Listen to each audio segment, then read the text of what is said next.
Hi friends, welcome back to my YouTube channel Shubha Manu vlogs. Friends, ಇದು ನನ್ನ weight loss ಜರ್ನಿಯ day 10 ಆಗಿರುತ್ತೆ.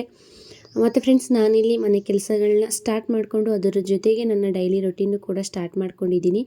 ಮತ್ತು ಮುಂಚೆ ಎಲ್ಲ ನಾನು ಡಯೆಟ್ನ ಮಾಡ್ತಾಯಿದ್ದಾಗ ಹೆಂಗಿತ್ತು ಅಂತ ಅಂದರೆ, ಕೆಲಸ ಮಾಡಿಕೊಂಡೇ ನನ್ನ ಒಂದು ರೊಟೀನು ಕೂಡ ಮುಗಿಸ್ಕೊಬಿಡ್ತಿದ್ದೆ, ಗೊತ್ತಾಗ್ತಿರ್ಲಿಲ್ಲ ನನಗೆ.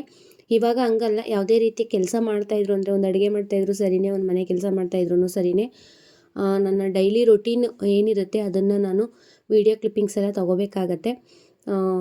ಕೈಯಲ್ಲಿ ಫೋನ್ ಇದ್ದಂಗೆ ಇರಬೇಕು. ನಾನೇನು ಅಡುಗೆ ಮಾಡ್ಕೋತಾ ಇದ್ದೀನಿ, ಮತ್ತು ಏನಾದರೂ ತಿಂತಾ ಇದ್ದೀನ, ಕುಡಿತಾ ಇದ್ದೀನಿ, ಯಾವ ಟೈಮಿಂಗ್ಸ್ಗೆ ತೊಗೋತಾ ಇದ್ದೀನಿ, ಈ ಥರದ್ದೆಲ್ಲ ನಾನು ಅಪ್ಡೇಟ್ ಮಾಡಬೇಕಾಗತ್ತೆ. ಹಾಗಾಗಿ ಈಗ ಒಂದು ಇದನ್ನೆಲ್ಲ ಶೇರ್ ಮಾಡ್ಕೋತಾ ಇರೋದ್ರಿಂದ ಟೈಮಿಂಗ್ಸ್ ಬ್ಯಾಲೆನ್ಸ್ ಮಾಡ್ಕೊಳ್ಳೋದನ್ನ ಕಲ್ತಿದ್ದೀನಿ.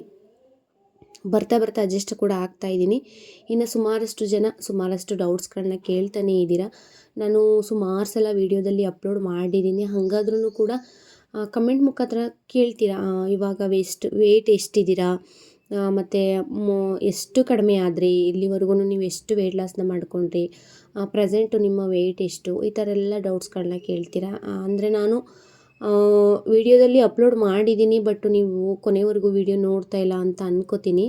ವಿಡಿಯೋನ ಕೊನೆವರೆಗೂ ನೋಡ್ತು ಅಂದರೆ ನಿಮಗೆ ನನ್ನ ವೆಯ್ಟು ಎಷ್ಟು ಕಡಿಮೆ ಆಗಿದೆ, ಮತ್ತು ಯಾವ ರೀತಿ ಕಡಿಮೆ ಮಾಡಿಕೊಂಡೆ ನಾನು ವೆಯ್ಟ್ನ ಮನೆ ಊಟನೇ ಮಾಡಿ ಅಂತೆಲ್ಲ ನೀವು ಅದ್ರ ಬಗ್ಗೆ ಮಾಹಿತಿನ ತಿಳ್ಕೊಬೋದು.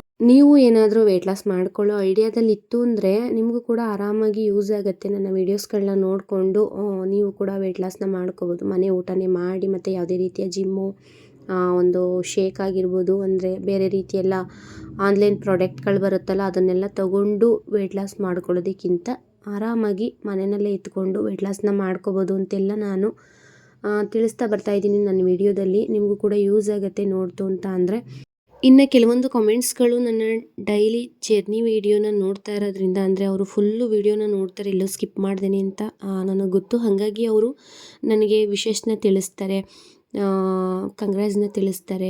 ನಾನೇನಾದರೂ ಈ ಒಂದು ವಾರದಲ್ಲಿ ಇಷ್ಟು ವೆಯ್ಟ್ ಕಡಿಮೆ ಆಗಿದೆ, ಮತ್ತು ಈ ರೀತಿ ಒಂದು ಡಯೆಟ್ನ ಮಾಡಿಕೊಂಡೆ, ನನಗೆ ಇಷ್ಟು ವೆಯ್ಟ್ ಲಾಸ್ ಆಯಿತು ಅಂತೆಲ್ಲ ನಾನು ವಿಡಿಯೋ ಶೇರ್ ಮಾಡಿಕೊಂಡಾಗ ವಿಶೇಷನ ತಿಳಿಸ್ತಾರೆ. ಹಾಗಾಗಿ ಎಲ್ರಿಗೂ ಕೂಡ ಥ್ಯಾಂಕ್ಸ್ನ ತಿಳಿಸ್ತೀನಿ. ಇನ್ನು ಕೆಲವೊಬ್ಬರು ನನ್ನ ಫುಡ್ಡು ರೊಟೀನ್ ಬಗ್ಗೆ ಡೌಟ್ನ ಕೇಳ್ತಾರೆ. ಅಂದರೆ ಅವರು ವಿಡಿಯೋ ನೋಡಲ್ಲ ಅಂತಲ್ಲ, ಆ ಫುಡ್ಡು ರೊಟೀನಲ್ಲಿ ಏನಾದರೂ ಆಲ್ಟರ್ನೇಟ್ ಮಾಡ್ಕೋಬೋದಾ, ನಮಗೆ ಟೈಮ್ ಬ್ಯಾಲೆನ್ಸ್ ಆಗೋ ರೀತಿ ಮಾಡ್ಕೋಬೋದಾ ಅಂತೆಲ್ಲ ಕೇಳಿರ್ತಾರೆ. ಹಾಗಾಗಿ ನಾನು ಬೆಳಿಗ್ಗೆಯಿಂದ ಸಂಜೆವರೆಗೂ ಏನನ್ನು ತಿಂತೀನಿ, ಕುಡಿತೀನಿ, ಇದ್ರ ಬಗ್ಗೆ ಎಲ್ಲ ಡೌಟ್ಸ್ನ ಕೇಳ್ತಾರೆ. ಇನ್ನು ಡೆಟಾಕ್ಸ್ ವಾಟರ್ನ ನಾನೇನು ಎಲ್ಲ ಥರದ ಸೀಡ್ಸ್ಗಳನ್ನ ಹಾಕ್ಕೊಂಡು ಕುದಿಸ್ಕೊಂಡು ಕುಡಿತೀನಿ. ಅದ್ರ ಬದಲಿಗೆ ಪೌಡ್ರ್ ಮಾಡಿಟ್ಕೊಂಡು ಬಿಸಿ ನೀರಿಗೆ ಹಾಕ್ಕೊಂಡು ಕುಡಿಬೋದಾ ಅಂತೆಲ್ಲ ಕೇಳ್ತಾರೆ. ಹೌದು, ತೊಗೋಬೋದು, ತೊಂದರೆ ಏನಿಲ್ಲ. ನಿಮಗೆ ಎಷ್ಟು ಬೇಕಷ್ಟು ಪೌಡ್ರನ್ನ ಮಾಡಿಟ್ಕೊಂಡು ಅದನ್ನು ಡೈಲಿ ಒಂದು ಅರ್ಧ ಟೇಬಲ್ ಸ್ಪೂನಷ್ಟು ಹಾಕ್ಕೊಂಡು ಕುಡಿತು ಬೆಚ್ಚಗಿರೋ ನೀರಲ್ಲಿ ಅಂತ ಅಂದ್ರೂ ಕೂಡ ಪ್ರಾಬ್ಲಮ್ ಏನಿಲ್ಲ. ಮತ್ತು ಡೆಟಾಕ್ಸ್ ವಾಟರ್ನ 2 ಟೈಮ್ಸ್ ತೊಗೋಬೋದಾ ಅಂತಲೂ ಕೂಡ ಕೇಳಿದ್ದಾರೆ. ತೊಗೋಬೋದು, ತೊಂದರೆ ಏನಿಲ್ಲ. ಬಟ್ ನಾನು 1 ಟೈಮ್ ತೊಗೋತೀನಿ. ಏನಕ್ಕಪ್ಪ ಅಂತ ಅಂದರೆ, ಇವಾಗ ತುಂಬಾ ಬಿಸಿಲಿರೋ ಕಾರಣ ಬಾಡಿಗೂ ಕೂಡ ಹೀಟ್ ಆಗುತ್ತೆ. ನಾವೇನೊಂದು ಡಯೆಟ್ನ ಮಾಡ್ತೀವಿ ಅಂತ ಸ್ಟಾರ್ಟ್ ಮಾಡಿಕೊಂಡ್ರೆ ಆಲ್ಮೋಸ್ಟ್ ನಾವು ತಿಂತಕ್ಕಂಥ ಊಟ ಎಲ್ಲ ಸ್ವಲ್ಪ ಹೀಟಿಂದೇ ಆಗಿರುತ್ತೆ. ಹಾಗಾಗಿ ನಿಮ್ಮ ಒಂದು ಬಾಡಿ ಯಾವ ರೀತಿ ಇದೆ ಅಂದರೆ, ತುಂಬ ಹೀಟ್ ಇರ್ತಕ್ಕಂಥ ಬಾಡಿ ಆಯಿತು ಅಂತ ಅಂದರೆ 2 ಟೈಮ್ಸ್ ಬೇಡ, 1 ಟೈಮ್ ತೊಗೊಳ್ಳಿ. ಅಂದರೆ 1 ಟೈಮ್ ತೊಗೊಂಡ್ರೂ ಅದ್ರ ಬೆನಿಫಿಟ್ಟು ನಿಮಗೆ ಸಿಗುತ್ತೆ. ಮತ್ತು 2 ಟೈಮ್ ತೊಗೋತೀವಿ, ನಮಗೇನು ತೊಂದರೆ ಏನಿಲ್ಲ, ಬಾಡಿ ಹೀಟ್ ಅಂತ ಏನು ಅನಿಸಲ್ಲ ಅಂತ ಅಂದರೆ 2 ಟೈಮು ಕೂಡ ತೊಗೋಬೋದು, ಬೆಳಗ್ಗೆ ಮತ್ತು ಸಂಜೆ. ಆ ಥರ ಮಾಡಿಕೊಂಡ್ರು ಏನು ಪ್ರಾಬ್ಲಮ್ ಇಲ್ಲ. ಬಟ್ ನನಗೆ ಬಾಡಿ ಹೀಟ್ ಇರೋ ಕಾರಣ ನನಗೆ ಅಷ್ಟು 2 ಟೈಮು ತೊಗೊಬಿಡ್ತು ಅಂದರೆ ಕೈ ಕಾಲೆಲ್ಲ ಉರಿ ಬರೋದು, ಮತ್ತು ಕಣ್ಣೆಲ್ಲ ಉರಿ ಬರೋದು, ಆ ರೀತಿ ಆಗುತ್ತೆ ಅಂತೇಳಿ ನಾನು ಅದನ್ನು 2 ಟೈಮ್ಸ್ ತೊಗೊಳೋದಕ್ಕೆ ಹೋಗಲ್ಲ. ಬೆಳಿಗ್ಗೆ 1 ಟೈಮ್ ಏನು ತೊಗೋತೀನಿ ಅಷ್ಟು ಮಾತ್ರ. ಇನ್ನು ಗ್ರೀನ್ ಟೀ, ಬ್ಲ್ಯಾಕ್ ಕಾಫಿ ಕುಡಿಬೇಕು ಅಂತ ಅನ್ನಿಸ್ದಾಗ ಬ್ಲ್ಯಾಕ್ ಕಾಫಿ, ಮತ್ತು ಗ್ರೀನ್ ಟೀ, ಬ್ಲ್ಯಾಕ್ ಕಾಫಿ ಕುಡಿಯೋ ಟೈಮಲ್ಲಿ ಅದ್ರ ಜೊತೆಗೆ ಯಾವುದಾದ್ರೂ ಸ್ನ್ಯಾಕ್ಸ್ಗಳನ್ನ ತೊಗೋತೀನಿ. ಮತ್ತು ಇನ್ನೊಬ್ಬರು ಓಟ್ಸ್ ಬಗ್ಗೆ ಕೇಳಿದರು. ನಾನು ಯೂಸ್ ಮಾಡೋದು ಮನ್ನಾ ಓಟ್ಸು. ಅಂದರೆ ನನಗೆ ತೀರಾ ಒಂದು ಚಪಾತಿ ಮಾಡ್ಕೊಳ್ಳೋದಕ್ಕಾಗಲಿಲ್ಲ ಅಂದಾಗ, ಬೇರೆ ರೀತಿ ಗಂಜಿನ ಮಾಡ್ಕೊಳ್ಳೋದಕ್ಕಾಗಲಿಲ್ಲ ಅಂದಾಗ ನಾನು ಓಟ್ಸ್ನ ಬಳಸ್ತೀನಿ.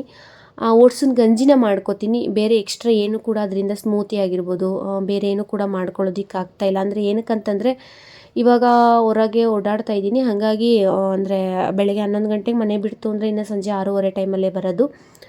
ಅದಕ್ಕಾಗಿ ಯಾವುದೇ ರೀತಿಯ ಬೇರೆ ರೆಸಿಪಿನ ಮಾಡ್ಕೊಳ್ಳೋದಕ್ಕೆ ಆಗ್ತಾಯಿಲ್ಲ. ಅದ್ರ ಬಗ್ಗೆ ರೆಸಿಪಿ ಎಲ್ಲ ನಾನು ತೋರಿಸ್ತೀನಿ ಯಾವ ರೀತಿ ಮಾಡ್ಕೊಳ್ಳೋದು ಅಂತ. ಓಟ್ಸಲ್ಲೂ ಕೂಡ ಉಪ್ಪಿಟ್ಟು ಮಾಡ್ಕೊಬೋದು, ಚಿತ್ರಾನ್ನ ಮಾಡ್ಕೊಬೋದು, ಮತ್ತು ಕೆಲವೊಂದು ಬೇರೆ ಬೇರೆ ರೆಸಿಪಿಗಳೆಲ್ಲನೂ ಮಾಡ್ಕೊಬೋದು.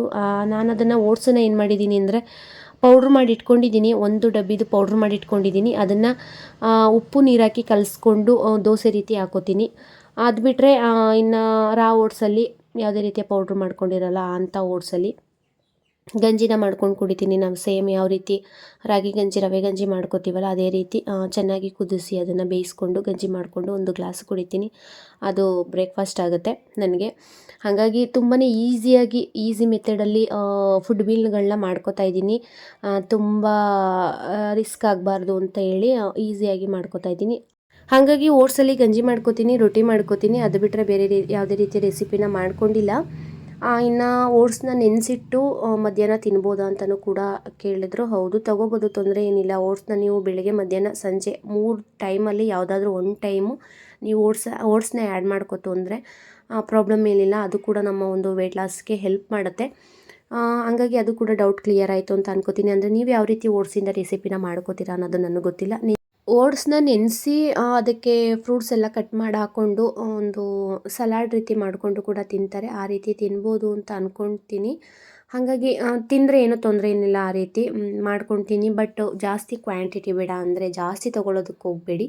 ಕಡಿಮೆ ಕ್ವಾಂಟಿಟಿಲಿ ಮಾಡ್ಕೊಳ್ತೀನಿ. ನಿಮಗೆ ಅರ್ಥ ಆಯಿತು ಅಂತ ಅನ್ಕೋತೀನಿ. ಮತ್ತು ಹಣ್ಣಿನ ವಿಚಾರ ಕೇಳಿದ್ರಿ. ಯಾವ ಒಂದು ಫ್ರೂಟ್ನ ತೊಗೋಬೇಕು, ಯಾವ ಒಂದು ಫ್ರೂಟ್ನ ತೊಗೋಬಾರ್ದು ಅಂತ ನಾನು ಎಲ್ಲೂ ಕೂಡ ಮೆನ್ಷನ್ ಮಾಡಿಲ್ಲ. ಏನಕ್ಕಂತಂದರೆ ಸ್ಟಾರ್ಟಿಂಗ್ ಡೇಸಲ್ಲಿ ಸ್ಟಾರ್ಟ್ ಮಾಡ್ಕೊಂಡು ಆರಾಮಾಗಿ ಮಾಡ್ತಾ ಇರಲಿ. ಅದಾದಮೇಲೆ ಈ ಒಂದು ವಿಚಾರವಾಗಿ ಹೇಳೋಣ ಅಂತ ಅಂದ್ಕೊಂಡಿದ್ದೆ. ಬಟ್ ಒಬ್ಬರು ಅದನ್ನು ಕಾಮೆಂಟ್ ಮುಖಾಂತರ ಡೌಟ್ನ ಕೇಳಿದ್ರು. ಒಳ್ಳೆಯದೇ ಆಯಿತು ನನಗೂ ಕೂಡ ಆನ್ಸರ್ ಮಾಡೋದಕ್ಕೆ ಅಂತೇಳಿ ನಾನಿಲ್ಲಿ ಅದ್ರ ಬಗ್ಗೆ ತಿಳಿಸ್ತೀನಿ. ನಾನು ಕೂಡ ಕೆಲವೊಂದು ಹಣ್ಣುಗಳನ್ನ ತಿನ್ನಲ್ಲ. ನೀವು ಒಬ್ಸರ್ವ್ ಮಾಡ್ಬೋದು, ಕೆಲವೊಂದು ಹಣ್ಣುಗಳನ್ನ ತಿನ್ನಲ್ಲ. ಸೀಸನಲ್ ಫ್ರೂಟ್ಸ್ ಏನಿರುತ್ತೆ ಅದನ್ನು ಮಾತ್ರ ನಾನು ತೊಗೊಳ್ಳೋದು. ಈ ಟೈಮಲ್ಲಂತೂ ನಮಗೆ ಸಿಗೋದು ಕಲ್ಲಂಗಡಿ ಹಣ್ಣು. ಈಗ ಆಲ್ಮೋಸ್ಟ್ ಅದ್ರದ್ದು ಎಲ್ಲ ಕಡಿಮೆ ಆಗ್ತಾ ಬರ್ತಿದೆ, ಕಲ್ಲಂಗಡಿ ಹಣ್ಣು ಸಿಗ್ತಾ ಇಲ್ಲ. ಇನ್ನು ಅದು ಬಿಟ್ಟರೆ ನಮಗೆ ಕರ್ಬೂಜ ಹಣ್ಣು, ಅದು ಬಿಟ್ಟರೆ ನೆಕ್ಸ್ಟ್ ಇನ್ನು ಸ್ಟಾರ್ಟ್ ಆಗೋದು ಮಾವಿನ ಹಣ್ಣು. ಹಾಗಾಗಿ ನಾನು ಕಲ್ಲಂಗಡಿ ಹಣ್ಣನ್ನು ನನ್ನ ಒಂದು ಡಯೆಟ್ನಲ್ಲೇ ಆ್ಯಡ್ ಮಾಡ್ಕೊಂಡಿದ್ದೆ. ಜಾಸ್ತಿ ತಿಂದ್ರೂ ನಮಗೆ ಕಡಿಮೆ ಪ್ರಮಾಣದಲ್ಲಿ ಒಂದು ಕ್ಯಾಲೋರಿ ಸಿಗುತ್ತೆ. ಹಾಗಾಗಿ ಕಲ್ಲಂಗಡಿ ಹಣ್ಣಲ್ಲೇ ನನ್ನ ದಿನನ ಮುಗಿಸ್ಕೊಬಿಡ್ತಿದ್ದೆ. ಅಷ್ಟು ಕಲ್ಲಂಗಡಿ ಹಣ್ಣನ್ನು ತಿಂತಿದ್ದೆ. ಇವಾಗ ಮಧ್ಯಾಹ್ನ ಊಟದ ಟೈಮ್ಗೆ ನಾನು ಏನು ತೊಗೊಂಡು ಹೋಗ್ತಾಯಿದ್ದೀನಿ ಅಂತ ಅಂದರೆ ಕರ್ಬೂಜ ಹಣ್ಣನ್ನು ತೊಗೊಂಡು ಹೋಗ್ತಾಯಿದ್ದೀನಿ. ಹಾಗಾಗಿ ಕರ್ಬೂಜ ಹಣ್ಣನ್ನು ತಿಂದು ಆರಾಮಾಗಿ ಬ್ಯಾಲೆನ್ಸ್ ಮಾಡ್ಕೋತಾ ಇದ್ದೀನಿ ನಾನು ನನ್ನ ಒಂದು ಡಯೆಟ್ನ. ಮತ್ತು ಯಾವ ಹಣ್ಣನ್ನು ತಿನ್ನಬಾರ್ದು ಅಂತ ಅಂದರೆ ಕಮೆಂಟಲ್ಲಿ ಕೇಳಿದರು, ಸಪೋಟೊ ಹಣ್ಣನ್ನು ತಗೋಬೋದಾ ಅಂತೇಳಿ. ಹೌದು, ಸಪೋಟೊ ಹಣ್ಣನ್ನು ತಗೋಬಾರ್ದು ನಮ್ಮ ಒಂದು ಡಯೆಟ್ನಲ್ಲಿ. ಏನಕ್ಕಪ್ಪ ಅಂತಂದರೆ ಅದರಲ್ಲಿ ತುಂಬಾ ಸ್ವೀಟ್ ಇರುತ್ತೆ ಮತ್ತು ಕ್ಯಾಲೋರಿನೂ ಜಾಸ್ತಿ ಸಿಗುತ್ತೆ. ಅದ್ರ ಜೊತೆಗೆ ಬಾಳೆಹಣ್ಣು ಮತ್ತು ಏನು ಹೇಳ್ತೀವಿ ಹಲಸಿನ ಹಣ್ಣು, ಇನ್ನು ಮ್ಯಾಂಗೋ ಅಂದರೆ ಮಾವಿನ ಹಣ್ಣು, ಇಷ್ಟು ಹಣ್ಣನ್ನು ಕೂಡ ನಮ್ಮ ಒಂದು ವೆಯ್ಟ್ ಲಾಸ್ ಜರ್ನಿನಲ್ಲಿ ಕಡಿಮೆ ಮಾಡಬೇಕು ಅಂದರೆ ಅವಾಯ್ಡ್ ಮಾಡಬೇಕು. ತೀರಾ ಬಿಟ್ಬಿಡಬೇಕು ಅಂತೇನಿಲ್ಲ. ತೀರಾ ತಿನ್ನಬೇಕು ಅಂತ ಅನ್ನಿಸ್ದಾಗ, ಕ್ರೇವಿಂಗ್ ಆದಾಗ ಯಾವಾಗಲಾದ್ರು ಒಂದಿನ ತಿನ್ನಿ, ಪರವಾಗಿಲ್ಲ. ಬಟ್ ಡೈಲಿ ಇದನ್ನೇ ತಿನ್ನೋದಕ್ಕೆ ಹೋಗಬಾರ್ದು. ಈ ಒಂದು ಏನು ಹೇಳ್ತೀವಲ್ಲ, ಬೇರೆ ಹಣ್ಣುಗಳು ಅಷ್ಟು ಕ್ರೇವಿಂಗ್ ಆಗಲ್ಲ. ಒಂದು ಆಪಲ್ ತಿಂತು ಅಂದರೆ ಸಾಕು ಅಂತ ಅನಿಸುತ್ತೆ, ಒಂದು ಆರೆಂಜ್ ತಿಂತು ಅಂದರೆ ಸಾಕು ಅನಿಸುತ್ತೆ. ಅದೇ ಒಂದು ಬಾಳೆಹಣ್ಣು ತಿಂತು ಅಂದರೆ ಬಾಳೆಹಣ್ಣೆಲ್ಲ ಚಿಕ್ಕ ಚಿಕ್ಕದಾಗಿರೋದು, ಬಾಳೆಹಣ್ಣು ತಿಂತು ಅಂದರೆ ಇನ್ನೊಂದು ತಿನ್ನೋಣ ಅಂತ ಅನಿಸುತ್ತೆ. ಅದರಲ್ಲೂ ಪಚ್ಚಬಾಳೆಹಣ್ಣು ತುಂಬಾ ಸ್ವೀಟ್ ಇರುತ್ತೆ. ಏನಾದರೂ ಒಂದು ತಿಂತು ಅಂದರೆ ಮತ್ತೊಂದು ತಿನ್ನೋಣ ಅಂತ ಅನಿಸುತ್ತೆ. ಹಾಗಾಗಿ ಅದರಲ್ಲಿ ಸ್ವೀಟ್ ಜಾಸ್ತಿ ಇರೋದ್ರಿಂದ ಕ್ಯಾಲೋರಿನೂ ಕೂಡ ನಮಗೆ ಜಾಸ್ತಿ ಸಿಗುತ್ತೆ. ಬೇರೆ ಫ್ರೂಟ್ಸ್ಗಳೆಲ್ಲ ತೊಗೋಬೋದು, ಬಟ್ ಈ ಥರ ಸ್ವೀಟ್ ಜಾಸ್ತಿ ಇರ್ತಕ್ಕಂಥ ಫ್ರೂಟ್ಸ್ಗಳನ್ನ ತಿನ್ನೋದಕ್ಕೆ ಹೋಗಬಾರ್ದು. ಸಪೋಟೊ ಹಣ್ಣಿನ ವಿಚಾರದಲ್ಲೂ ಅಷ್ಟೇ, ಒಂದನ್ನು ತಿಂದರೆ ಸಮಾಧಾನ ಆಗೋಲ್ಲ, ಒಂದು 2-3 ತಿಂದರೆ ಮಾತ್ರ ನಮಗೆ ತಿಂದಂಗೆ ಅನಿಸೋದು. ಅದರಲ್ಲಿ ಹಲಸಿನ ಹಣ್ಣು ಅಂತ ಅಂದರೆ ಇನ್ನೂ ಹೆಚ್ಚು. ಒಂದು 5-6 ಅನ್ನೋದಕ್ಕಿಂತ ಒಂದು 10 ಹಣ್ಣನ್ನೇ ತಿಂದಿರ್ತೀವಿ. ಅದರಲ್ಲಿ ತುಂಬಾ ಸ್ವೀಟ್ ಇರುತ್ತೆ ಮತ್ತು ಕ್ಯಾಲೋರಿನೂ ಕೂಡ ಜಾಸ್ತಿ ಸಿಕ್ಬಿಡುತ್ತೆ ನಮ್ಮ ದೇಹಕ್ಕೆ. ಹಾಗಾಗಿ ಹಲಸಿನ ಹಣ್ಣನ್ನು ಕೂಡ ಅವಾಯ್ಡ್ ಮಾಡಬೇಕು. ಅದ್ರ ಜೊತೆಗೆ ಇವಾಗ ಮಾವಿನ ಹಣ್ಣಿನ ಸೀಸನ್ ಇರೋದ್ರಿಂದ ಎಲ್ಲೋ 1-2 ತಿನ್ಕೊಳ್ಳಿ. ಅದು ಬಿಟ್ಟು ಅದನ್ನೇ ಡೈಲಿ ನಿಮ್ಮ ಒಂದು ವೆಯ್ಟ್ ಲಾಸ್ ಜರ್ನಿನಲ್ಲಿ ಆ್ಯಡ್ ಮಾಡ್ಕೋಬೇಡಿ. 3 ದಿವ್ಸಕ್ಕೆ 4 ದಿವ್ಸಕ್ಕೆ ಒಂದೊಂದು ಪೀಸ್ ತಿನ್ನಿ, ಪರವಾಗಿಲ್ಲ. ಬಟ್ ಡೈಲಿ ಅದೇ ಹಣ್ಣನ್ನು ತಿನ್ನೋದು ಬೇಡ ಅಂತ ಅನ್ಕೋತೀನಿ. ಇನ್ನು ಫ್ರೂಟ್ಸಲ್ಲಿ ಇಷ್ಟು ಹಣ್ಣುಗಳಿಗೆ ಒಂದು 4 ಹಣ್ಣು, ಬನಾನಾ, ಸಪೋಟ ಹಣ್ಣು ಮತ್ತು ಮಾವಿನ ಹಣ್ಣು, ಹಲಸಿನ ಹಣ್ಣು ಇದು 4 ಕೂಡ ನೀವು ಅವಾಯ್ಡ್ ಮಾಡಬೇಕಾಗತ್ತೆ. ಅಂದರೆ ತೀರ ಏನು ಬೇಡ, ತಿನ್ನಬೇಕು ಅಂತ ಅನ್ನಿಸ್ದಾಗ ಯಾವಾಗಲಾದರೂ ಒಂದಿನ ತಿಂದ್ಕೊಳ್ಳಿ. ಬಟ್ ಡೈಲಿ ನಿಮ್ಮ ಒಂದು ವೆಯ್ಟ್ ಲಾಸ್ ಜರ್ನಿನಲ್ಲಿ ಈ ಹಣ್ಣುಗಳನ್ನ ಆ್ಯಡ್ ಮಾಡ್ಕೊಳ್ಳೋದು ಬೇಡ. ಹೇಳಿಲ್ವಾ, ಒಂದು ಹಣ್ಣು ಇಲ್ಲ 2 ಹಣ್ಣು ತಿಂದು ಮುಗಿಸುವಂಥದ್ದಲ್ಲ ಇದೆಲ್ಲ. 2-3 ತಿನ್ನಬೇಕು, 3-4 ತಿನ್ನಬೇಕು. ಕೆಲವೊಂದು ಸಲ ಹಲಸಿನ ಹಣ್ಣೆಲ್ಲ ಒಂದು 10 ಪೀಸ್ವರೆಗೂ ತಿನ್ನಬೇಕು ಅಂತ ಅನಿಸುತ್ತೆ. ಅದಕ್ಕಾಗಿ ಜಾಸ್ತಿ ಕ್ಯಾಲೋರಿ ಸಿಗುತ್ತೆ ನಮ್ಮ ದೇಹಕ್ಕೆ.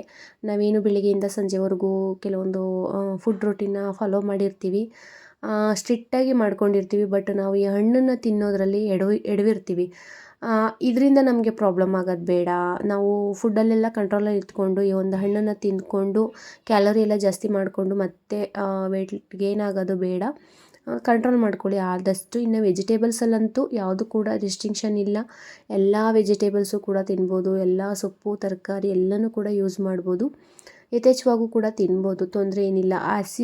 ಬೇಯಿಸಿರೋದ್ಕಿಂತ ಹಸಿ ಒಂದು ತರಕಾರಿಗಳನ್ನ ತಿಂತು ಅಂದರೆ ಇನ್ನೂ ಕೂಡ ಒಂದು ಬೆನಿಫಿಟ್, ಒಳ್ಳೆಯ ರೀತಿಯ ಬೆನಿಫಿಟ್ ಕೂಡ ಸಿಗುತ್ತೆ ನಿಮಗೆ. ನಾನು ಮಧ್ಯಾಹ್ನ ಹಣ್ಣಿನ ಜೊತೆ ಇದನ್ನು ಹಸಿ ತರಕಾರಿ ಅಂದರೆ ಕ್ಯಾರೆಟು ಮತ್ತು ಸೌತೆಕಾಯಿ, ಕೆಲವೊಂದು ದಿನ ಗೆಡ್ಡೆಕೋಸು ಈ ಥರದ್ದೆಲ್ಲ ತಿಂತೀನಿ. ಅಂದರೆ ಈಸಿ ಆಗಬೇಕು, ಹೊರಗೆ ಹೋಗೋ ಕಾರಣ ಈಸಿಯಾಗಿ ನನ್ನ ಒಂದು ಫುಡ್ಡು ರೊಟೀನ್ ಇರಬೇಕು ಅಂತೇಳಿ ಆ ರೀತಿ ಮಾಡ್ಕೋತೀನಿ. ನಿಮಗೂ ಕೂಡ ಕೆಲವೊಂದು ಡೌಟ್ಸ್ಗಳು ಕ್ಲಿಯರ್ ಆಯಿತು ಅಂತ ಅನ್ಕೋತೀನಿ ಫ್ರೆಂಡ್ಸ್. ಮತ್ತು ಏನಾದರೂ ಡೌಟ್ ಇತ್ತು ಅಂದರೆ ಕಮೆಂಟ್ ಮುಖಾಂತರ ತಿಳಿಸಿ, ನಾನು ಕೂಡ ಆನ್ಸರ್ ಮಾಡ್ತೀನಿ. ಇನ್ನು ನನ್ನ ಬೆಳಗ್ಗೆಯಿಂದ ಸಂಜೆವರೆಗೂ ಒಂದು ರೊಟೀನಲ್ಲೇ ನಾನು ಕೆಲವೊಂದು ಡೌಟ್ಸ್ಗಳನ್ನ ಮುಗಿಸ್ಕೊಂಡಿದ್ದೀನಿ. ಹಾಗಾಗಿ ಎಲ್ಲೂ ಕೂಡ ನನ್ನ ಒಂದು ಡೇನ ನಾನು ಯಾವ ರೀತಿ ಸ್ಟಾರ್ಟ್ ಮಾಡ್ಕೊಂಡು ಎಂಡ್ ಮಾಡ್ಕೊಂಡೆ ಅಂತ ಹೇಳೋಕ್ಕೆ ಆಗಲಿಲ್ಲ. ಏನಕ್ಕಂತಂದರೆ ಇದೇ ವಿಚಾರವಾಗಿ ಮಾತಾಡೋದಾಗಿರುತ್ತೆ. ಮತ್ತು ನೀವು ವಿಡಿಯೋ ಮುಖಾಂತರ ನೋಡಿರ್ತೀರ ಏನು ತಿಂದೆ ಬಿಟ್ಟೆ ಅಂತೇಳಿ. ಹಾಗಾಗಿ ನಾಳಿನ ವಿಡಿಯೋದಲ್ಲಿ ಸಿಗೋಣ ಫ್ರೆಂಡ್ಸ್. ಬಾಯ್.